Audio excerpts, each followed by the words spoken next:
교육부가 이태원 클럽 집단 감염 사태에 대응해 기존에 예정되어 있던 개학 일정을 일주일씩 연기한다고 발표했습니다.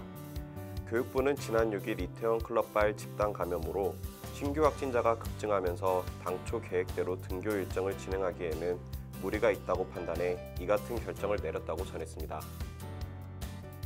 14일로 예정됐던 경기도 교육청 주관 고3 전국연합학력평가가 연기될 전망입니다. 전국연합학력평가는 등교 개학 이후에 치르는 것이 원칙이기 때문에 교육부가 이태원 클럽 집단 감염 사태에 대응해 초중고등학교의 등교 개학 연기를 발표함에 따라 고3 전국연합학력평가도 자동 연기됐습니다. 경북도 교육청이 오는 15일 제39회 스승의 날 기념식을 온라인으로 개최한다고 전했습니다. 도교육청은 선생님의 소중함을 상기시키는 영상물을 제작해 경북교육청 공식 유튜브 채널인 맛쿨먹쿨TV로 방송한다고 전했습니다. 교육부가 여름철 에어컨 등 냉방기기를 사용할 때 모든 창문의 3분의 1 이상 열어둔 채 가동할 것을 권장했습니다. 또한 공기청정기는 가동을 자제하도록 권고했습니다. 마스크는 등하교 및 학교 내에서 상시 마스크를 착용해야 하지만 점심 식사 등 불가피한 경우에는 마스크를 벗을 수 있도록 했습니다. 부산시 교육청은 당초 계획보다 6개월 앞당겨 올해 2학기부터 고교 전학년 무상교육을 실시한다고 전했습니다.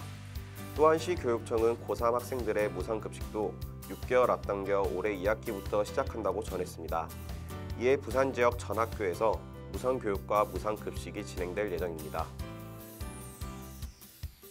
경남도와 도교육청이 지난 8일 도교육청에서 감염병 전문가들이 참석한 가운데 등교 수업 대비 방역대책협의회를 개최했습니다. 이번 협의회는 생활방역 체계로 전환과 함께 코로나19 확산 방지 대책 점검을 위해 마련됐습니다. 교육부는 지난 8일 한국형 원격교육 정책자문단 제3차 회의에서 원격교육 한 달 추진 경과 및 교원, 학부모 설문조사 결과를 발표했습니다. 설문에 응한 교사 44%는 앞으로도 원격 수업을 활용하겠다고 응답한 것으로 조사되었으며 원격 수업을 하지 않겠다는 응답은 24%였습니다. 울산교육청은 지난 7일 시교육청에서 학부모 독서교육지원단 위촉식을 열었습니다. 시교육청은 2016년부터 매년 초중고등학생 학부모를 대상으로 독서교육지원단을 선발해 오고 있으며 올해는 20명을 선발해 내년 2월까지 학생 독서교육 및 독서활동을 지원할 계획입니다. 중앙선거관리위원회는 지난 4월 15일 총선 당시 투표소에서 사용한 비접촉식 체온계 등 방역 물품을 학교와 유치원 등 필요한 기관에 제공키로 했다고 밝혔습니다. 체온계는 시군 선관위가 각 지방자치단체에 넘겨 개학이나 개원을 앞두고 있는 학교, 유치원 등 시급하게 필요한 곳에 우선적으로 배부할 방침입니다. 한국교원단체 총연합회는 지난 10일 스승의 날 기념 교원 인식 설문조사 결과를 발표했습니다. 전국 유치원, 초중고등학교, 대학교원 5,767명을 대상으로 실시됐습니다. 교사 79%가 교육부의 유아, 초등, 중등 교육 권한을 시도교육청에 이양하는 현 정부의 교육 거버넌스 개편에 반대하며 지방교육자치가 도입되면 추진될 가능성이 있는 교원 지방직화에는 응답자 90%가 반대하는 것으로 나타났습니다. 속초시는 아동청소년 친화공간 조성 사업을 진행하면서 시민들에게 친숙하면서도 자부심을 느낄 수 있는 명칭을 공모한다고 전했습니다. 아동청소년 친화공간은 중앙로 33에 위치한 구교육청 건물에 리모델링 공사를 진행 중입니다. 지상 2층 규모로 북카페, 동아리실, 상담실 등이 조성될 예정입니다. 울산시 교육청은 미래형 학교 공간 구성을 위한 학교 공간혁신 프로젝트 영역단위 대상 학교 9개교를 선정했습니다.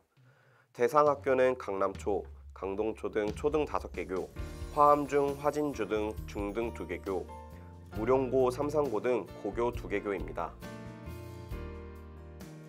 농촌, 산촌, 어촌이 많은 전남에서는 소규모 초중학교를 중심으로 같은 날 등교 수업을 진행키로 했습니다. 전남도 교육청은 교육부의 각급 학교 등교 수업 방침과 관련해 전교생 60명 이하의 초중학교의 경우 교육감 재량으로 등교 수업을 시작하기로 최종 결정했습니다. 충북 제천시는 총 67억 원을 투입하는 청소년 상담복지센터 조성 사업을 5월 중 착공하기로 했다고 밝혔습니다.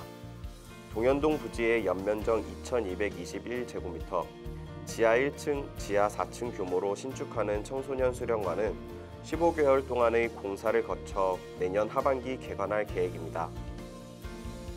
경북 경주시는 청소년 수련시설 화랑마을을 재개장한다고 밝혔습니다. 코로나19 방역 지침이 생활 속 거리두기로 완화되자 임시휴원에 들어갔던 한옥펜션 6구촌과 야영장 운영을 재개했습니다.